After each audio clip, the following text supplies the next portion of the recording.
very warm welcome to my Hopeful Bird painting class. I've been looking forward to sharing the tips and techniques and the process that I use to create these special little birds, which first started making their way out into the world back in April 2020. They were some challenging times back then, and they still are now, but those birds seem to deliver a message of hope, and with their little calligraphy, words of positivity and the shimmering paints that I used, they were an instant hit. Now I'm going to be showing you how to create a watercolour painting, which we finish off with Posca paint markers. But if you don't have the metallic paint, don't worry about it. You'll still be able to create a really nice painting using just your watercolours. If you do have the Finetec metallic paint or alternative shimmering paint, then it just adds that extra dimension and really brings your little bird to life. Catches the light beautifully as well, and I know it's one of the things a lot of my customers have said that they really love about this artwork. So let's get our paper and our paints ready and we will start the class. So here's a glimpse at the materials we'll be using today. We've got a watercolour gummed pad here. I've got a number 1 and a number 4 pointed rounded end brush, and then we've got our trusty white Posca paint marker. Coming down here you can see I've got my tin of watercolour paints, and these here are the Finetec shimmer watercolours that I use. A little tip about the Finetec paints, if you have those and you're using them in today's class, what you need to do to activate these is to add a drop of clean water to each of the paints you're going to use. I'm going to use this lovely teal blue here and this pink one, and if you just drop water onto the surface and leave it for a minute or so, it helps to sort of dissolve the paint so that you can then swirl it around on your brush and pick it up. It's quite hard to activate it with your brush immediately just by putting a wet brush and sort of scrubbing around to lift the paint off. I found by trial and error that if you let the water just sink into that top surface for a moment or so, it makes it a lot easier to apply to your brush. I'm starting out with my brush, my large brush, loaded up with black or Payne's grey, whichever you prefer, and I'm just doing a sweeping stroke which becomes the top of the bird and then up into the tail. Okay, now you want to angle this slightly as you come in, coming down, just adding a little bit more black there. Now at this point, this is where the fun begins. Start to add some colour, come in with some turquoise and blending it straight into that dark area at the top. Add a little bit more water if you need to.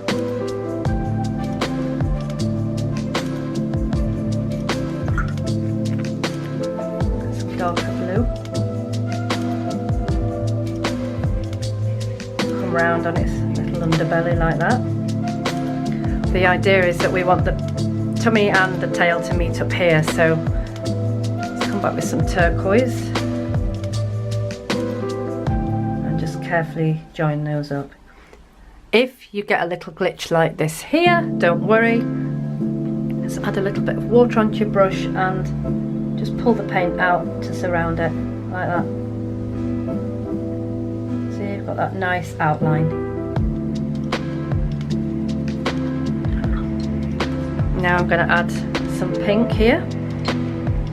It might seem quite messy and radical to be throwing all these colours at it, but when the watercolour paint dries, it merges really beautifully and you can get some magical effects. So just sort of dotting that into there. I'm going to come in with some green. The more colourful the better, and do feel free to use your own colour combinations. And add some water to blend as well. And just dot the water into the paint and make it mix together. I'm going to use a little bit more dark up here. And again, you can see I'm just sort of dotting the paint.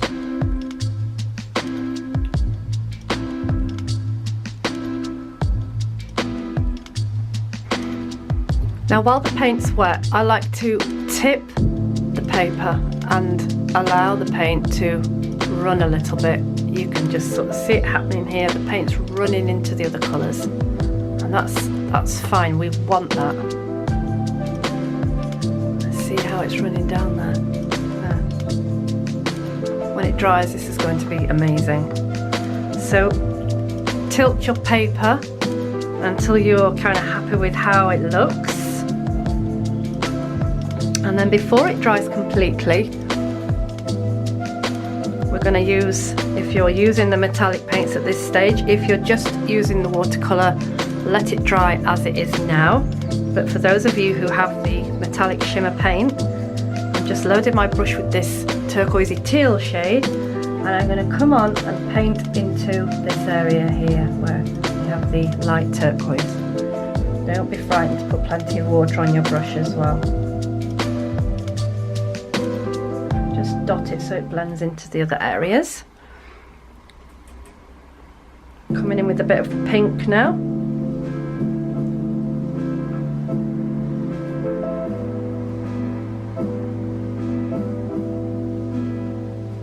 What you'll find as well is that with the pink here merging into this blue colour, it's going to dry with an almost lavender sort of hue, which is really beautiful.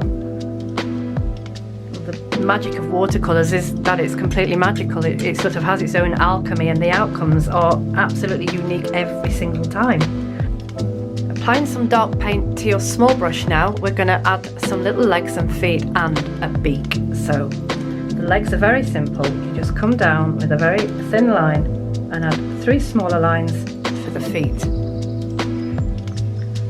Leave a little gap in between. You don't want them too close together. This is so the bird looks balanced. And just come down again. 1, 2, 3. And there we go. Using a little bit of yellow ochre on my brush now for the beak. This is just simply a triangle shape. And again, don't worry if the colour leaches in a little bit from the main body of the bird, it just adds to it. Okay, so it's now time to let this section dry, and we'll come back to it when that's done. Okay, so we've given the bird a chance to dry now, and I want to show you the effects of the shimmer paint. As you can see, all the colours have blended together quite beautifully, all of their own accord, and those patches of iridescence are just stunning. So the next thing we're going to do is we're just going to add some flower details here onto the bird's body. I've got my large brush and I've just added some dark pink again, and I'm going to come in on top of this pink area here. Now, these flowers are quite straightforward, so you just paint 5 petals.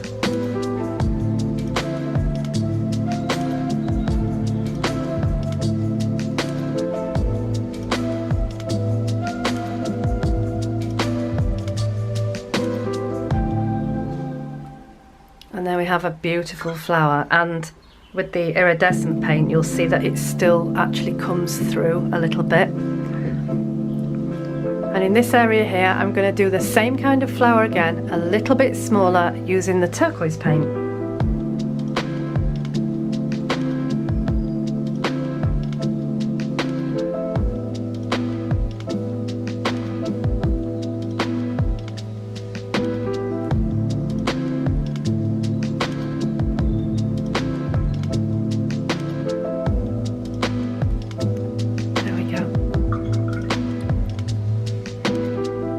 Taking your fine brush, just apply a colour of your choice, and we're just going to add a few little leaves in the bottom just for extra interest. I'm going to do a very fine line down to the bottom of the bird and add those little leaf shapes that you may be familiar with from other classes.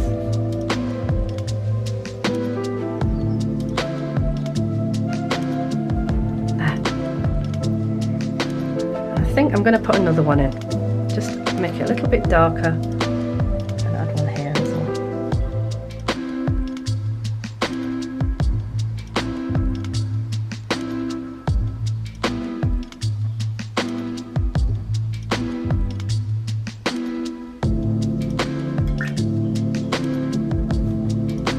And now we just need to let those flowers dry and we can move on to the section where we add the detail using the Posca pen. So I've got this 0.7mm pointed nib from the Posca Pen range in white. And all you need to do is give it a little pump before you start to work with it, but we're going to be using the very tip here. It's quite important to have a pointed one because it will give the detail more definition. So the rounded end ones, or the ones that have gone a bit sort of stubby and flat from overuse, they're not really that good for this painting. So if you have got a pointed one, or alternatively a different white marker pen with a fine nib, then do use that instead. I'm going to start on the tail here with some little dotted circles.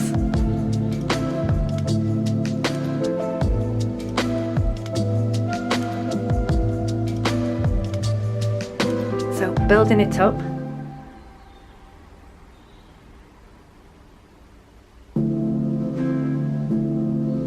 There's the first one. I'm going to add just part of one in the corner here.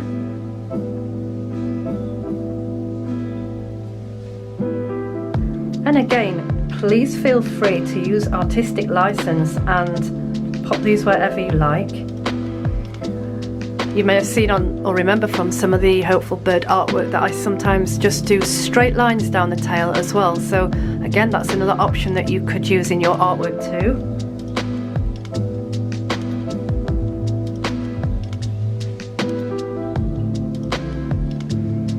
I think you can see why it's really essential that you have a pointed nib for this kind of work.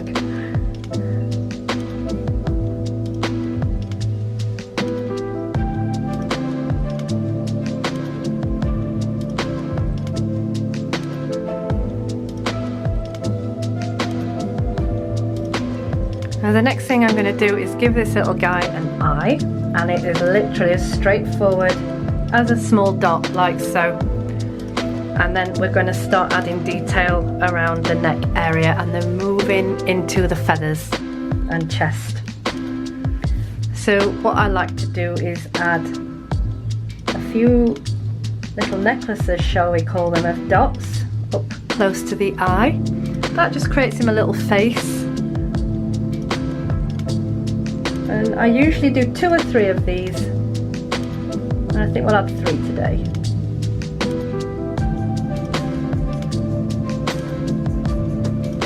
There we go. It's starting to come together, isn't it? Next, we're going to start adding some definition in up here using feathers, and I'll show you how I create those now. So starting up near the top of the bird, just need to make a sort of very basic feather shape, and I'm going to put a couple of these side by side up at the top here, like this. And then from this middle section here, I'm going to add another one so it'll look like they're overlapping one another. There'll be one there. And then we get this space again where we can add another one.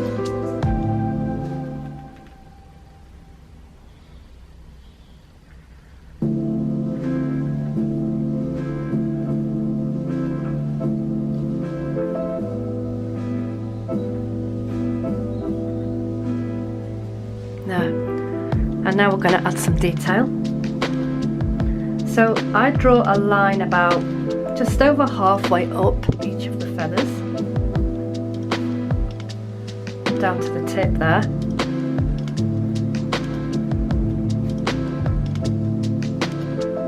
Like so. Now this one's just sort of floating on its own a little bit, so what I'm going to do is just add a few little dots like that. And then we're going to go back to this central line that we've put in each of these feathers and add a little bit further detail.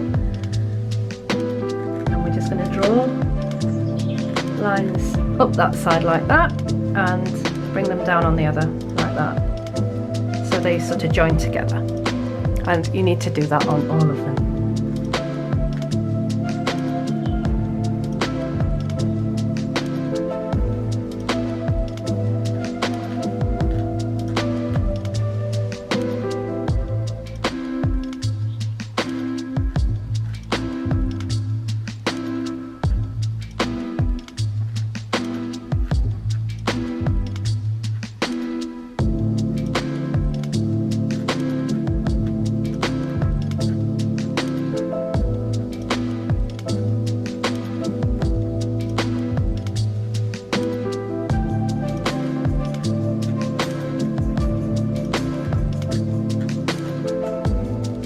we go.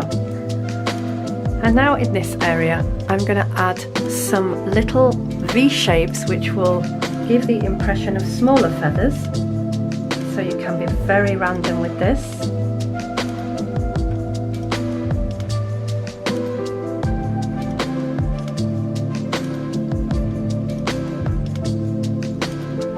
Just taper them off till they become dots towards the bottom, like that. So it's becoming quite a little bit tricky to apply.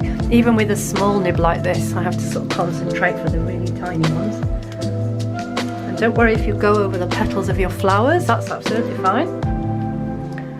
Now, the circles that we did up on the tail here, I'm going to do a couple on the body of the bird as well. So this is a nice space to add one.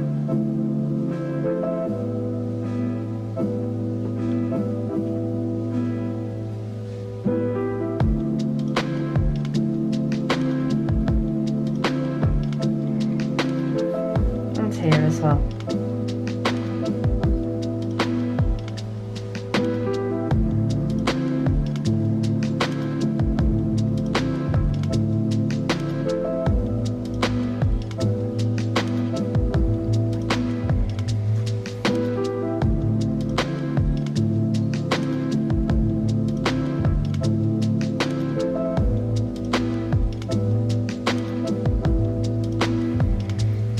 I like to finish the flowers with just a few little dots in the centre.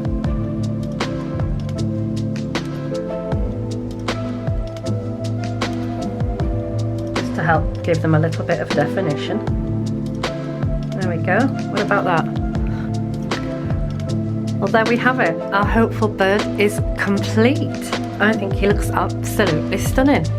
And you can see how the light still manages to pick up those shimmering metallics from underneath.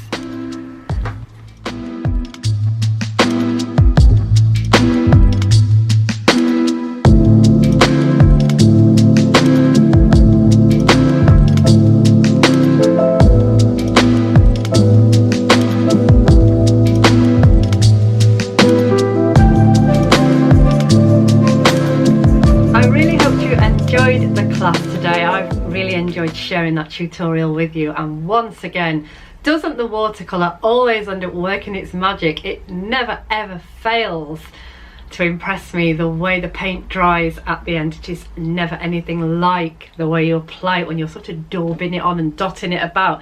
I know you kind of must maybe been thinking, oh gosh, this isn't going to turn out very well, but it always does. It always does. It makes it so magic and it always ends up looking amazing. That's why I love it so much.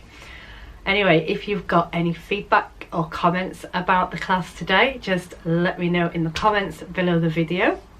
I will look forward to sharing more content with you again very, very soon.